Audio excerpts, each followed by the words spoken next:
It's dark in here. Maybe shake it out a little bit. But my name is Emily Schwartz. I'm the Vice President of Organizing at NationBuilder. And I'm here today to talk about probably my favorite project I get to work on at NationBuilder, which is runforoffice.org. So runforoffice.org is the first database of elected offices searchable by address ever created in the history of the world. And is that not the least sexy thing you've ever heard? But when you start to think about it, there was this fundamental question. We've been talking about candidate recruitment, how important that is, but how many people in this room actually know all of the offices they're eligible to run for?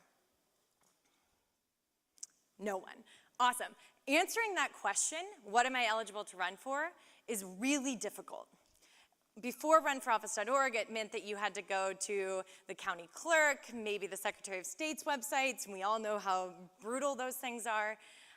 And in reality, this matters. Why does it matter? Because the stats are pretty appalling. Maybe they'll come.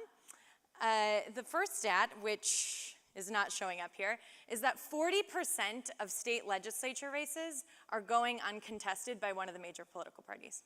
40%. That is bonkers. Oops, there it was. The second thing is that this didn't end after this, this last election. Right now, there are 700 school boards in the state of Washington that are up for election this year. 1/4 of those 700 have more than one person running in them. Only 1/4. So then you start to look at the news headlines and you start seeing things like all uncontested races lead to the same people joining the city council. You have things like these races are just not happening. And then like the most bonkers part, that elections are being canceled because no one is signing up to run. Like that's crazy. So what we did at Run for Office is we created this database. You go in, you type in your address, and it shows to you, here's all the offices you're eligible to run for. So if we lived here in this space, we would be eligible to run for 34 offices in Chicago.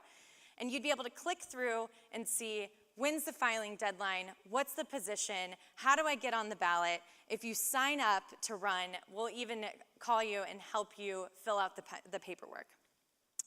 So it's a really, really powerful tool, and free, open, share it with the people that you know.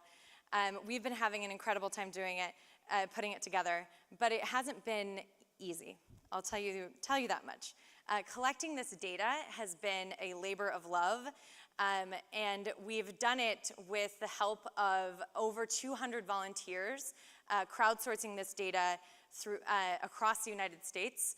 These are people like you and me and my mom that are getting online and helping us figure out what are the offices, when's the next filing deadline, all that. Maybe I'm pointing in the wrong place. There we go. And recently, actually last month in September, we partnered with a Chicago-based organization called Ballot Ready and the XQ Institute to create the first database of all the elected school board positions in the United States, which is 81,361 school boards. So this was an insane feat. In 6 weeks, we crowdsourced this with the help of University of Chicago interns and people around the country coming together to create this database and make it publicly available for us to use. Woohoo, partnerships.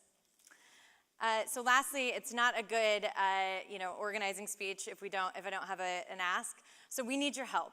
We've just finished school boards. We're moving on to counties, and we need you to go to runforoffice.org, sign up to volunteer or sign up to run, and help us create this database, which has never been done before in the history of the universe. But we are going to get all 500,000 plus offices up there and really democratize democracy.